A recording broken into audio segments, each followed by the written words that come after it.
Good afternoon and welcome to Newswave. I'm Devan Karp and today's April 10th, 2020, week 2 of our remote broadcasting. Here are our top stories. This past Monday, Trinity University announced postponement of the official spring 2020 commencement ceremony from May 16th to August 8th. The announcement was sent in an email with a video attached from the university's YouTube channel, in which Trinity President Danny Anderson says that the decision was made after consulting with faculty, staff, and students on the commencement committee. Anderson says that the university will do everything possible to also hold other commencement traditions around that new date, such as the senior tower climb. The original commencement date, May 16th, will be used to hold a digital conferral of undergraduate and graduate degrees, and the degrees will be mailed soon after. The shortage in personal protective equipment, or PPE, is endangering healthcare workers worldwide.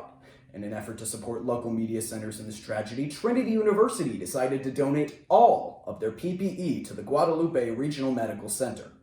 The decision to donate what resources Trinity had came from Science Facilities Manager and Professor of Geoscience, Dr. Bleemaster, along with the staff and faculty from the Department of Biology and the Department of Environmental Health and Safety. Trinity gathered boxes of paper coveralls, surgical-type gowns, masks, face shields, and boot covers for the healthcare workers under the Guadalupe Healthcare Network. Dina Henk, Executive Director at GHN and Trinity alum from the class of 1995, says that Trinity's donation was tremendous help and hopes other organizations and businesses see Trinity's actions and decide to donate as well, because every little bit counts. It's now recommended that Americans wear face coverings to slow the spread of COVID-19. To make those masks effective, they need to be put on the right way. Mandy Gaither has more in today's Health Minute. If you have to go out, cover your face. That's the recommendation from the Centers for Disease Control and Prevention. But a mask or face covering won't work if it's not properly put on. The World Health Organization says before touching a mask, clean your hands with an alcohol-based hand rub or soap and water. Then use the mask to cover your mouth and nose. Make sure there are no gaps between your face and the mask. Avoid touching the mask while using it and replace the mask with a new one as soon as it's damp. Do not reuse single-use masks. To remove the mask, take it off from behind. Don't touch the front of the mask and discard it immediately in a closed bin. Then wash your hands again. The U.S. Surgeon General has also added that Americans need to save N95 masks for healthcare workers who need them. And just because you're wearing a mask doesn't mean you don't have to practice social distancing. For today's Health Minute, I'm Mandy Gaither. Trinity has launched a student emergency fund to help relieve financial stress for students returning home early for the semester. Jeremy Boyce, Associate Director of Admissions, says that the fund has been put in place to help students with their added financial needs. Anything ranging from rent money to webcams for online courses is fair game to ask for. Students can send a request to the committee by submitting a Google form detailing out their need. The committee then decides whether or not to grant the fund and how much will be given before sending the request to the Office of Business for final approval. While the exact amount has not been disclosed, the fund has already helped with 250 student requests, most of which have not been denied. Currently, the requests have gone down, but students will be able to request for further financial assistance later in the year. Boyce says he hopes the fund will help students continue school with as little stress as possible. Well, San Antonio's stay-at-home, work-safe order has been effective according to the spread of coronavirus, according to mysa.com. The study comes from the nonprofit data intermediary known as Community Information Now, stating that the first 7 days of the order have prevented around 8,900 hospitalizations and almost 1,300 deaths. CI Now models show that statistics underneath the 16th day of the order showing almost 92,000 not needing hospitals and more than 9,500 lives being saved. Stay-at-home work safe has been in effect as of March 24th and has been extended by the mayor of San Antonio, Ron Nirenberg, to April 30th. Well, our very own Allison Carr's study abroad was cut short, but we wanted to showcase some of her work as our international correspondent overseas. Here is an inside look. One of the most talked about political movements has finally arrived at a decision. Brexit, or British exit from the European Union, happened on January 31st. The European Union, or EU, is an economic and political union that allows 28 European countries to trade and let people work and live in whichever country they choose. In 2016, a referendum was held in the UK on whether to leave or remain in the EU. More than 30 million people voted, with 17.4 million people opting for Brexit, according to BBC News. Former Prime Minister Theresa May kicked off negotiations nearly 2 years ago, and now recently elected Prime Minister Boris Johnson plans to see it through. Many people have already been affected by the Brexit deal, including small business owner Rosa Ashby. We had a flower shop in Witney, Oxfordshire, for 22 years. Sadly, we had to close our shop last April, which was April 2019. It was a sad occasion after building our business up for so many years. Why we had to close it was they put the business rates up by about 40%. The government did, and that made it very difficult. That was in 2018. Yes, in 2019 they lowered it slightly, but too little, too late. Then, sadly, our costs of goods, we got flowers from Holland, and because of all the extras, it went up by 20% because the pound dropped against the euro, and this put the price up there as well. And then the final straw was Brexit, because we are very concerned if tariffs go on and the goods would have to cost more, to be delayed. People often ask me, well, why do you not buy the flowers in this country of UK, in England? I can answer that by honestly saying, A, you can't, because they don't grow enough quantity, quality and availability. You can't get that in this country. So most flower shops, in fact, I would say probably more than 90% of flower shops get the flowers from the Netherlands, from Holland. They know us, we knew them, they knew we wanted the best quality, and they always delivered on time and what we wanted. While many people opposed the Brexit deal, there were also many citizens who felt that the deal could help the United Kingdom. UK citizen Andrew Edwards provides us with his view on the EU. European Union, because the European Union was acting in a broad constitutional way like the federal government of the United States.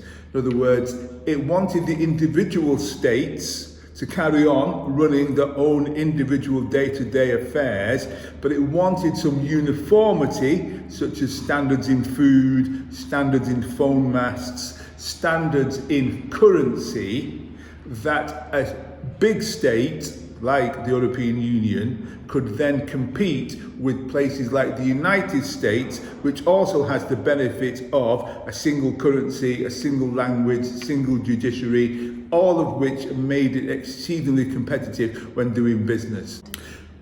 Well, I'm very positive, although I voted to remain in the European Union, because I do believe, like the United States, we could operate individually as a state, but equally as a supranational state, like the United States. So although I'm disappointed that we're leaving or have left the European Union, I'm very happy that the United Kingdom can still quite successfully trade, because we are allowed to trade even in the European Union with any country that we want. What we couldn't do within the European Union is trade below the standards of the European Union. In other words, we could not have imported chlorinated chicken from the United States because it didn't meet European standards. Despite the positive outlook on the deal, many business owners have had to close their doors after several years of service. That last day, and for many businesses, especially small ones, not just selling flowers, other types of businesses, they've had to close their doors. This country is very, very difficult to trade as a small business. If the big shops, many of them are closing or have closed, therefore it's going to be very difficult to do any trade. I don't know, if we got our flowers still from Holland, it would still be okay for the time being. But if they get held up at customs, which probably will happen, when would we get the flowers? The fresh flowers. We can't delay by a few hours. And what will my customers say if the flowers aren't in the shop for them? It's many kinds of trades across the board have had to close. It's a combination of a lot of things. And sadly, a lot of people from other countries have gone back home. So people who employ people in the hospitality, various forms of restaurants, as we sit in this pub today, a lot of people have had to go back home from various different countries. We serve people from Poland, Lithuania, Slovakia, France, Italy, Germany, and other countries. They were our customers, and many of them, sadly, had gone back home. Mrs. Ashby is one of many who have had to close their doors in light of new trade agreements following Brexit. Only time will tell how it will affect the livelihoods of other people in Great Britain. This has been Alison Carr, Newswave 14, reporting from London. I caught up with station manager Briahn Hawkins on how she's responding to the decision regarding Trinity University's decision to postpone its commencement ceremony. All right, and joining us now is Briahn Hawkins. Briahn, how you doing? I am doing okay. How are you, Devin? I'm doing good. Thanks so much for coming on, by the way. Of course, thank you for having me. So, I just wanted to start right off. How are you? Are you okay? Good question.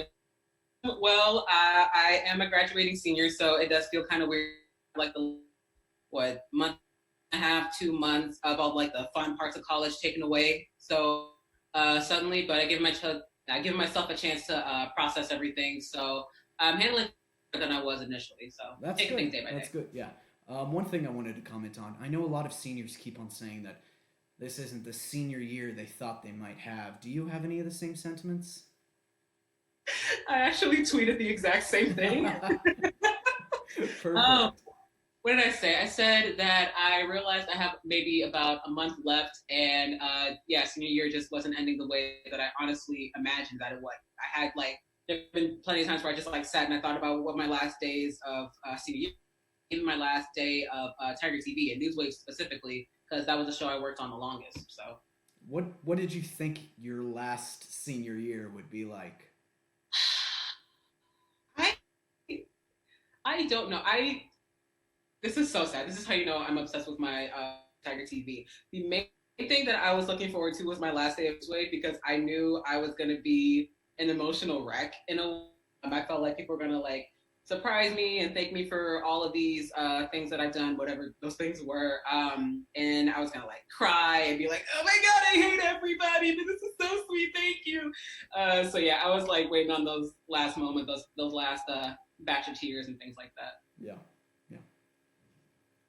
So how has it been for any of your other friends who might be seniors? I know that you've probably been talking with a lot of other people. How do you know how it's been going for others? I will admit the situation's going better for some of my friends than they are for others.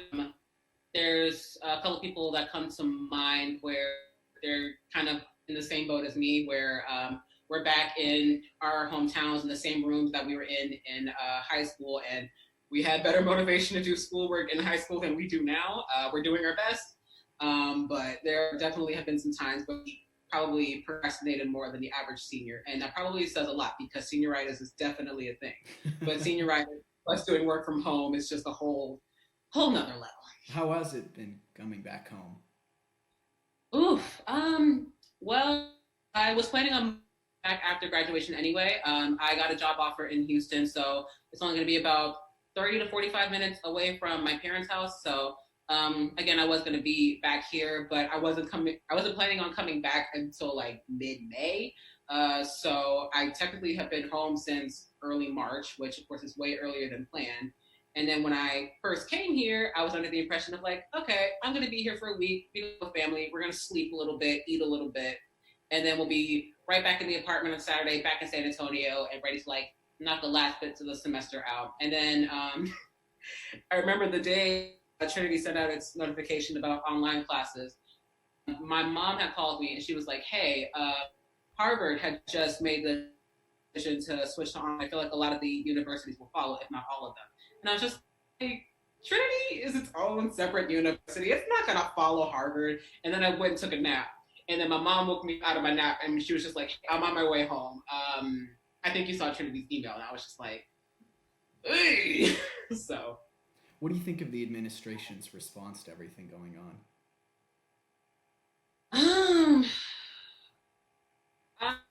I'm gonna be honest. I feel like part of me says that they're doing the best that they can. This is like a brand new situation. I don't think anyone's 100% prepared for it. But there have been times where I've been concerned, and it seems like they're still look. What's the word for it? I feel like they're still trying to market themselves to prospective students and families. The main example that comes to mind, I remember during the live stream, I believe it was Eric who said that he wanted to keep as many student employees working as possible, and as long as they had like remote work to do, they'll get paid.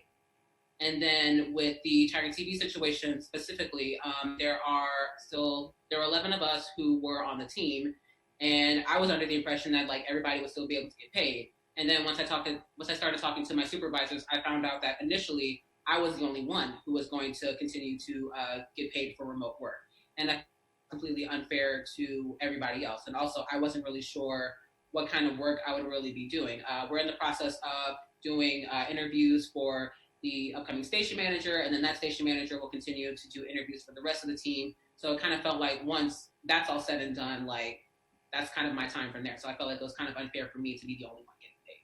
Yeah, okay. How do you think this might be affecting some of the classes or programs next year, like Tiger TV, but you could also say KRTU, the radio station, the Trinitonian, fraternities, sororities? What do you think this means for fall 2020? I can't give a definite answer. Everything is still up in the air. Even things that could happen probably tomorrow are not even definite. I know I've talked to our operations manager, Albert, a little while today. He is preparing for everything to like go back to normal with in-person classes, but there is still that possibility that online classes may continue. My biggest concern is not really for returning students, but it's mostly for first-year students. It's going to take them, well, even with being in person and being around these people, it takes time and a lot of from people who have already been on to help them kind of transition into life as a college student in general, and then also as a Trinity student specifically. I just feel like there's a different experience for Trinity students. So not having that sort of connection with these online classes, I feel like is going to be a hard thing for them. So if they continue with the online classes in the fall semester, I hope that there's some sort of program that'll help first year students have a somewhat of a, at least a decent transition into life as a student. Gotcha. And speaking a little bit more on the timing of this issue, I know as a senior, this probably hits you the hardest. Do you think there's an ideal time for something like this to happen? Are you glad it happened your senior year? Do you wish it happened earlier, if you were? Oof. Honestly, I'm kind of jealous of all of the people who aren't seniors, because like if all goes well, you guys will be able to come back to campus at least at some point, and if things don't happen again, then you guys will be able to finish off your senior years like as well as you guys had planned for and hoped for. I don't think that my senior year is going to end on a sour note. I'm still in contact with a lot of people on campus. I'm still doing remote work for Tiger TV. Yeah, and I'm still helping with things for next year. But again, it's not ending the way that I imagined. I'm trying to be more optimistic about it, but there are some times where like things kind of hit a little different than before. Yeah, I understand that. And what do you think about Trinity's decision to move graduation to August 8th? Well, I think a lot of us kind of sort of knew that commencement was going to be postponed at some point. I remember talking about it with a couple of people, and when we first heard that the commencement was going to be a thing, mind you, this was like early March, I think as soon as we got the announcement about the online classes. So I was just kind of like, I don't think you can not allow 2,500 people on campus, but like have 800 on campus. I just feel like that's just a recipe for disaster. So I was expecting for the commencement to be moved. It was just a matter of how far back they were going to move it. With it being in if all goes well, I should start working in late June, whether it be like remotely or possibly in person if they to get better. So I'm debating whether or not I'll really want to go. I know I'm probably going to end up going at the end of the day, but for me at this point, the main reason why I'm going to go is like one, for all of the different traditions revolve around commencement day. So things like the Kente ceremony and the undergraduation ceremony, things like that. And then also I am the oldest child in my household. So I felt like it'd be kind of a sad thing for my parents and my grandparents who have been so supportive, and I'm not gonna cry, who have been so supportive and worked so hard to help me where I am today, and not let them see me get the degree that they've helped me achieve. Senator Bernie Sanders announced on Wednesday that he would be dropping out of the Democratic presidential primary race. After early wins in northern states, Sanders' momentum stalled as the primary shifted south, and direct competitors to the former vice president dropped out and endorsed Joe Biden. He's now stated that he's willing to work with Joe Biden, but encouraged his followers that the future of the party rested with his ideas. While this campaign is coming to an end, our movement is not. Dr. Martin Luther King Jr. reminded us that, quote, "The arc of the moral universe is long, but it bends toward justice," end quote. The fight for justice is what our campaign has been about. Meanwhile, this next story requires a trigger warning for sexual violence. The now presumptive Democratic nominee after Sanders' exit, Joe Biden, has been accused by a former staffer of sexual assault. Tara Reid is the 8th woman to accuse the former vice president of inappropriate touching, with Reid saying that, quote, "he penetrated me with his fingers." Reid said she was afraid to fully speak up in the past, but told her brother and mother that she was assaulted in 1993 and had discussed going to the police.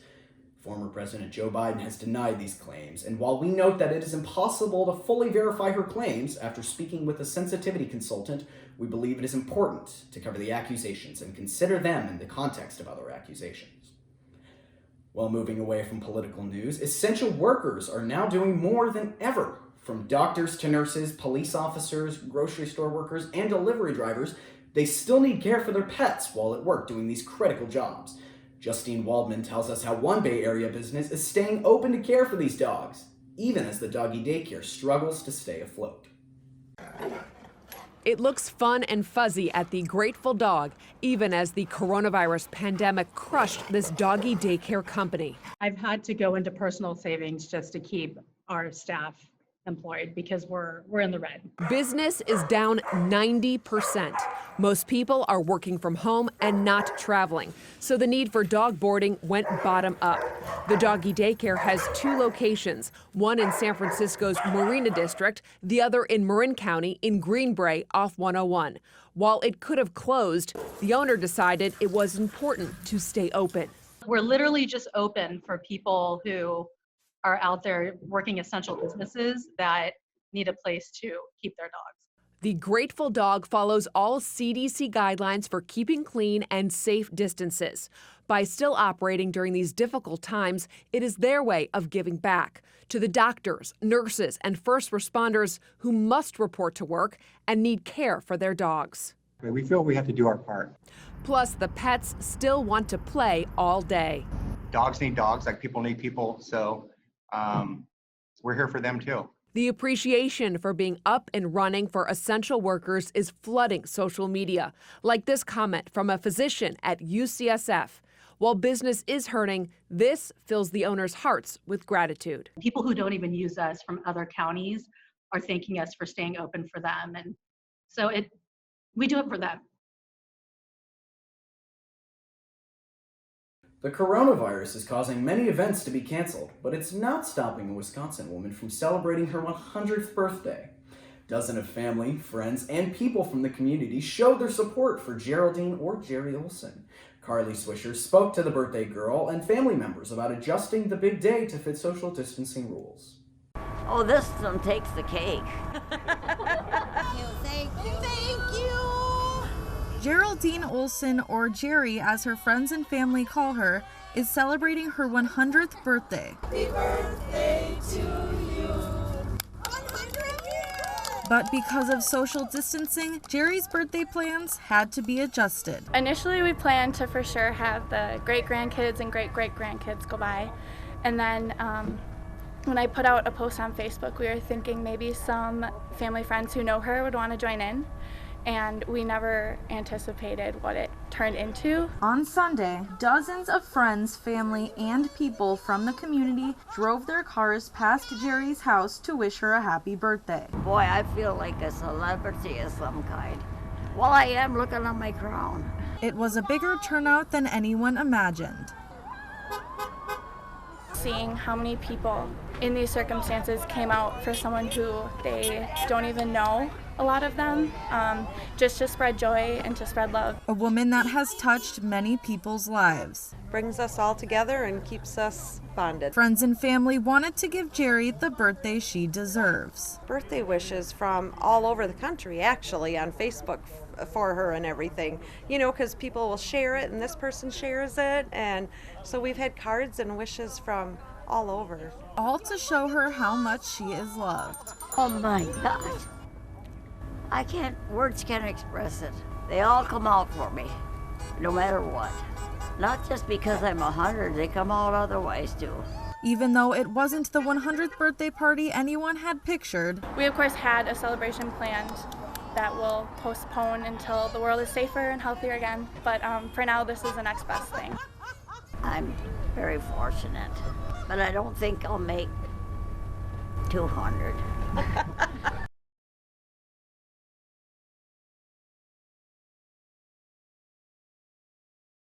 Well, that's all the time we have this week.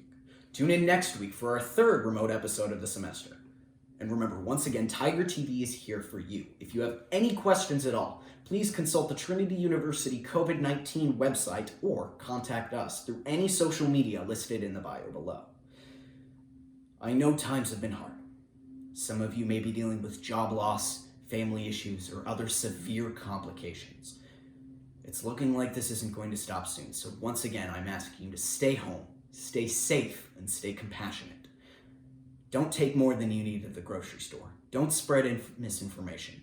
Don't hurt your neighbor. And above all, don't hurt others.